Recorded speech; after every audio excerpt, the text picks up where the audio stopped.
कक्षा 8 विषय गणित अध्याय 6 की प्रश्नावली 6.2 को हल करने के लिए आज हम इसका दूसरा वीडियो देखेंगे और समझेंगे, पढ़ेंगे। वर्ग और वर्गमूल। संख्याओं का वर्ग ज्ञात करना। छोटी संख्याएं जैसे 3, 4, 5, 6, 7 इत्यादि का वर्ग ज्ञात करना सरल है, लेकिन क्या हम 23 का वर्ग इतनी शीघ्रता से प्राप्त कर सकते हैं? इसे प्राप्त करने का एक तरीका है जो 23 गुणा 23 को बिना गुणा किए प्राप्त करते हैं। वर्गमूल ज्ञात करने की और वर्ग ज्ञात करने की बहुत सारी विधियां हैं, लेकिन वर्ग ज्ञात करने की जैसे 23 इंटू 23 को 23 से गुणा करा तो जो संख्या प्राप्त हुई वो इसका वर्ग हो गया। लेकिन इस में हम एक नया तरीका सीखेंगे जो कि बिल्कुल आपके लिए भी नया है, जो कि इस किताब के अंदर दिया हुआ है। हम जानते हैं कि 23 को हम लिख सकते हैं बराबर 20 प्लस 3, इसीलिए 23 का वर्ग बराबर लिख सकते हैं 20 प्लस 3 का होल स्क्वायर। यानी ये संख्या कितनी बार है? 2 बार है। 20 प्लस 3 इंटू 20 प्लस 3। इसको हल करने के लिए हम लिखेंगे 20 ब्रैकेट 20 प्लस 3 ब्रैकेट बंद प्लस 3, फिर लिखेंगे ब्रैकेट 20 प्लस 3। इस प्रकार हल करेंगे। 20 को जब 20 से गुणा करा तो आ गया 400, फिर 20 को 3 से गुणा करा आ गया 60, फिर 3 को 20 से गुणा करा तो आ गया 60, फिर 3 को 3 से गुणा करा तो आ गया 9।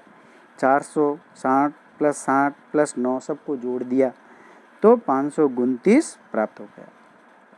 इसी प्रकार उदाहरण 1, हम निम्नलिखित संख्याओं का वर्ग गुणा किए बिना ज्ञात कीजिए। प्रश्नावली में जो सवाल आएगा वो साफ लिखा हुआ आएगा कि गुणा किए बिना वर्ग ज्ञात कीजिए। तो आपको ऐसे नहीं करना है 42 को 42 से गुणा कर दिया और उत्तर प्राप्त कर दिया। नहीं, नियम कहता है कि बिना गुणा करिए वर्ग ज्ञात कीजिए, तब 42 का हल करते हैं। 42 का वर्ग बराबर हो गया 40 प्लस 2 का होल स्क्वायर, अर्थात इसको फिर वही नियम से लिखेंगे। 40 ब्रैकेट में लिखेंगे 40 प्लस 2, फिर लिखेंगे प्लस 2, फिर ब्रैकेट में लिखेंगे 40 प्लस 2। हल करेंगे। 40 को 40 से गुणा करा तो आ गया 1600, 40 को 2 से गुणा करा तो आ गया 80, फिर 2 को 40 से गुणा करा तो आ गया 80, 2 को 2 से गुणा करा तो आ गया 4। इस प्रकार 1600 प्लस 80 और प्लस 4 को जोड़ेंगे तो उत्तर प्राप्त हो जाएगा 1764। अब हम एक ऐसी विधि के बारे में पढ़ेंगे जिसकी सहायता से हम ऐसी संख्याओं का वर्ग सीधे ही सूत्र से ज्ञात कर सकते हैं जिनमें इकाई का अंक 5 होता है। लेकिन ये नियम कब लागू होगा? जब इकाई का अंक 5 होगा उसी समय ये नियम लागू होगा। अन्य संख्याओं पर नियम ये लागू नहीं होगा। जब इकाई का अंक अगर 5 है तो इस नियम की सहायता से हल कर सकते हो, तो हल प्राप्त हो जाएगा। इस प्रकार हम देखते हैं कि एक ऐसी संख्या लीजिए जिसमें इकाई के स्थान पर अंक 5 हो, अर्थात A5 लेते हैं और A5 का होल स्क्वायर बराबर एक सूत्र बनाते हैं 10A प्लस 5 का होल स्क्वायर। अब वही सूत्र बनाते हैं नियम से। 10A ब्रैकेट के बाहर लिख देते हैं और दूसरा ब्रैकेट ऐसे कैसे लिख देंगे 10A प्लस 5, फिर प्लस 5 ऐसे कैसे लिखेंगे और ब्रैकेट में लिख देंगे 10A प्लस 5। अब 10A को जब 10A से गुणा करेंगे तो आ जाएंगे 100A स्क्वायर, फिर 10A को 5 से गुणा करेंगे तो आ जाएंगे 50A, फिर प्लस 5 को 10A से गुणा करेंगे तो आ जाएगा 50A प्लस 25 प्राप्त हो जाएंगे।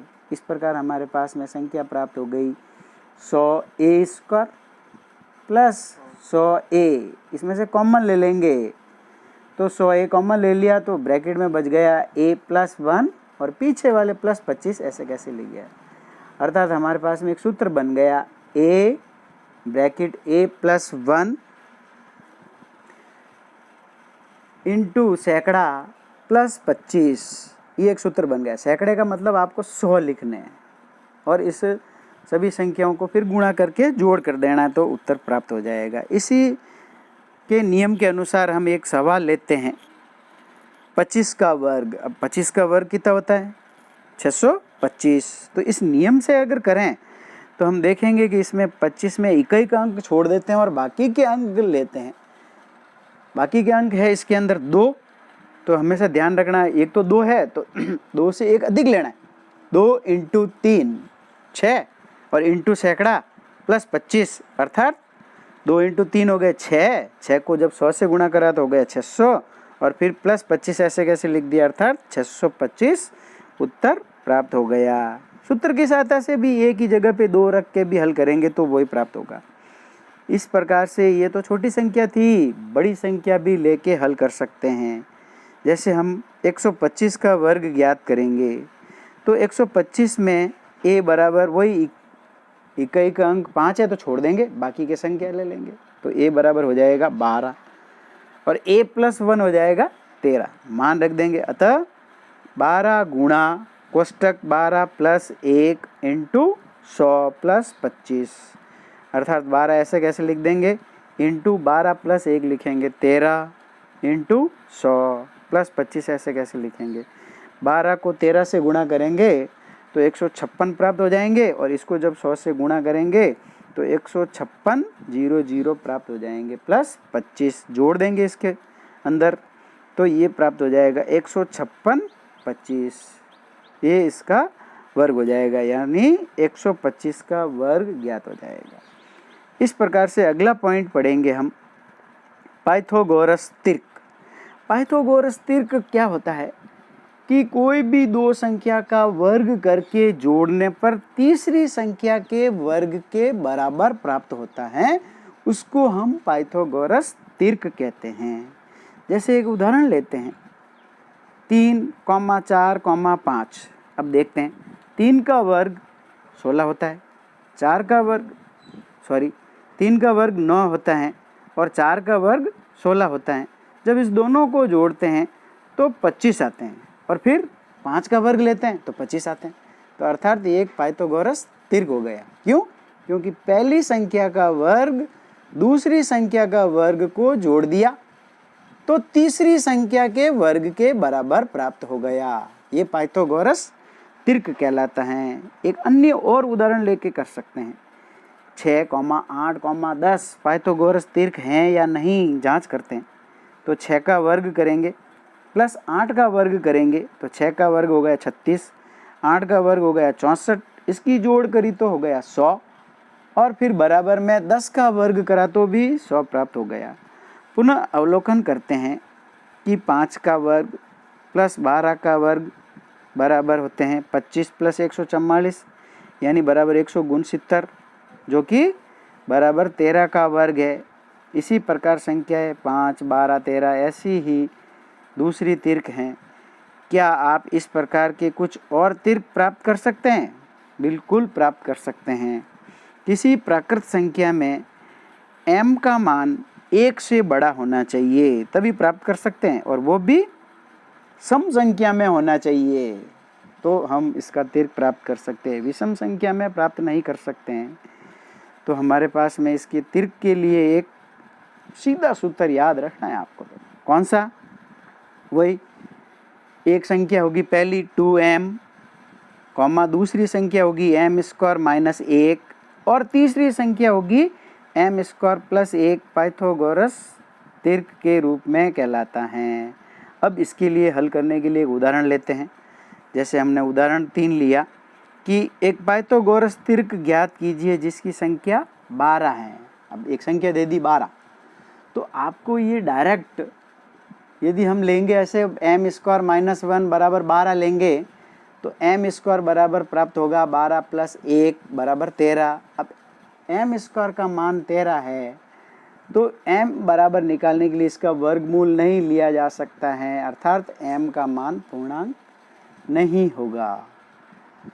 एम स्क्वायर प्लस 1 लेते हैं तो भी एम स्क्वायर बराबर प्राप्त करेंगे तो 11, जो कि एम के लिए वो भी पूर्णांक मान्य नहीं होगा। अर्थात ये वाली संख्या नहीं लेनी है आपको, एम स्क्वायर माइनस 1 बराबर 12 नहीं लेने हैं, एम स्क्वायर प्लस 1 बराबर भी 12 नहीं लेने हैं। तो क्या लेना, पहली संख्या लेनी है 2m बराबर 12। तो m बराबर हो जाएगा 12/2 अर्थात 6। अब इसका तिर्क निकाल लो। इस प्रकार ये मान एम स्क्वायर माइनस 1 में भी रखना है और एम स्क्वायर प्लस 1 में भी रखना है। तो m की जगह पे लिखेंगे 6 का वर्ग 36 माइनस 1 करेंगे तो 35 प्राप्त हो जाएंगे। एम स्क्वायर की जगह वही m का मान 6 रखेंगे तो 36 प्राप्त हो जाएंगे और 1 जोड़ देंगे इसमें तो 37 प्राप्त हो जाएंगे। अतः इसका तिर्क बन जाएगा 12, 35, 37। 12 का वर्ग करेंगे, 35 का वर्ग करेंगे और जोड़ कर देंगे तो 37 के वर्ग के बराबर प्राप्त हो जाएगी। अर्थात ये पाइथागोरस तिर्क कहलाता है। नोट, इस रूप का उपयोग करते हुए सभी पाइथागोरस तिर्क प्राप्त नहीं कर सकते हैं। जैसे विषम संख्या आ जाए तो हम प्राप्त बिल्कुल नहीं कर सकते, क्योंकि 2m बराबर अगर 5 लेंगे तो m बराबर 5/2 हो जाएगा, जो कि पॉइंटर में संख्या आ जाएगी। वैसे निकाल तो सकते हैं लेकिन पॉइंटर में फिर गलत हो जाएगा, वर्गमूल नहीं निकलेगा। इसी प्रकार आप सम संख्या का ही तिर्क निकाल सकते हैं। अगला पॉइंट पढ़ेंगे हम, अभाज्य गुणनखंड के द्वारा वर्गमूल ज्ञात करना।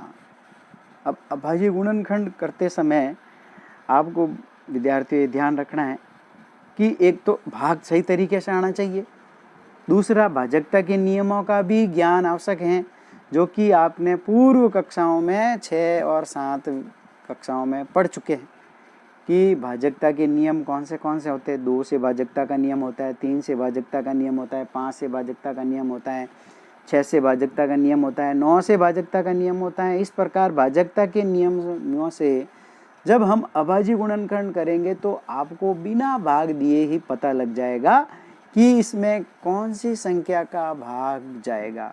फिर भाग रब कार्य में दे देना है और फिर उसके नीचे लिखते जाना। कितनी भी बड़ी संख्या आ जाए तो भी हम इसका वर्गमूल निकाल सकते हैं। जैसे यहाँ पे ले रखा है 36 का वर्गमूल निकाल लिए तो 36 के सबसे पहले अभाज्य गुणनखंड कर दिए, 2 × 2 × 3 × 3, फिर इसमें से दो के जोड़े बनाने और समान संख्या होनी चाहिए, 2 × 2 ही होने चाहिए, एक जोड़ा बनता है। फिर 3 × 3 ही होना चाहिए, फिर इसमें भी एक जोड़ा बनता है। अलग अलग संख्या का जोड़ा नहीं बनाना है। और फिर इसमें से समान संख्या का जो एक एक जोड़ा बनता है उसमें से एक एक संख्या वापस नीचे उतार लेनी है और उसको गुणा कर देना है। कभी प्यारे विद्यार्थियों ये ध्यान देना कि कभी ऐसा जोड़ा बन जाए 2 × 3 का और आपने 2 × 3 का एक जोड़ा बना दिया और उसमें से कौन सी संख्या लिखेंगे, 2 लिखूं या 3 लिखूं, तो गलत हो जाएगा। ऐसा जोड़ा कभी नहीं बनेगा। यानी 2 का ही जोड़ा बनेगा या 3 का ही बनेगा, 4 का ही बनेगा, 5 का, 6 का, ऐसा ही बनेगा। अब अभाज्य गुणनखंड की सहायता से हम वर्गमूल ज्ञात करना सीखेंगे। जैसे एक प्रश्न है 256 का वर्गमूल ज्ञात करो। अब इसका भी वर्गमूल ज्ञात करते समय आपको सबसे पहले 256 का अभाज्य गुणनखंड करना आना चाहिए। तो 256 में देखेंगे कि पीछे इकाई का अंक कितना है, 6। तो 2 से भाजकता का नियम यह कहता है कि पीछे इकाई का अंक अगर 0, 2, 4, 6, 8 हो तो उसमें किसका भाग जाता है, 2 का। अर्थात हमको सबसे पहले 2 का भाग देना है। तो 2 का भाग 256 में देंगे तो 128 आएंगे। फिर पीछे 8 आ रहा है तो अर्थात 2 से भाजकता का नियम लगता है, तो फिर 2 का भाग देंगे 128 में तो 64 आ रहे हैं। फिर 4 है, इसका मतलब फिर 2 का जाएगा 32 आ जाएंगे। फिर 2 आ रहा है पीछे, फिर 2 का देंगे 32 में 16 आ जाएंगे। फिर 6 आ रहा है, फिर 2 का भाग 16 में देंगे 8 आ जाएंगे। फिर 2 का भाग 8 में देंगे 4 आ जाएंगे। फिर 4 में 2 का भाग देंगे तो 2 आ जाएगा। और फिर 2 में 2 का भाग देंगे तो 1 प्राप्त हो जाएगा। जब तक 1 प्राप्त नहीं होता है तब तक अभाज्य गुणनखंड करते जाइए। और अभाज्य गुणनखंड करते के बाद आपको समान संख्या का 2 का एक जोड़ा कोष्टक में लिख देना है, 2 × 2, या फिर नीचे अंडरलाइन भी कर देनी है 2 के नीचे। फिर 2 × 2 लिख दिया, नीचे अंडरलाइन कर दी। फिर × 2 × 2 लिख दिया, फिर नीचे अंडरलाइन कर दी। फिर 2 × 2 लिख दिया, फिर नीचे एक अंडरलाइन कर दी। फिर × 2 × 2 लिख दिया, फिर नीचे एक अंडरलाइन कर दी। अब 2 का जो ये जोड़ा बना हुआ है उसमें से एक संख्या आपको वापस नीचे लिखनी है, यानी 4 जोड़े बने हुए तो नीचे 4 2 ही लिखने, 2 × 2 × 2 × 2। अब इसको सबको गुणा करेंगे तो 16 प्राप्त हो जाएंगे। 2 दूनी 4, 4 दूनी 8, 8 दूनी 16। इस प्रकार हम अभाज्य गुणनखंड सहायता से वर्गमूल ज्ञात कर सकते हैं। कितनी भी बड़ी संख्या हो तो इसको हम वर्गमूल विधि से हल कर सकते हैं। आगे की कक्षाओं में वर्गमूल ज्ञात करने की और एक नई विधि पढ़ेंगे जो कि भाग विधि कहलाती है, वो बड़ी है, अभी तुम्हारे कोर्स में नहीं है, आगे की कक्षाओं में पढ़ेंगे। धन्यवाद। इस प्रकार ये सवाल सभी कॉपी में करें और कॉपी में करने के बाद में जो भी इससे संबंधित जो प्रश्न दिए जाते हैं उनको समझकर हल करें। नहीं करोगे तो जब स्कूलें खुलेगी उस समय आपको पूरा कार्य करना पड़ेगा और बहुत मेहनत करनी पड़ेगी। इतने सारे सवाल फिर ये नहीं कर पाओगे, इसीलिए अभी थोड़ा थोड़ा करते रहें और घर पे बैठे बैठे पढ़ाई करते रहें। धन्यवाद।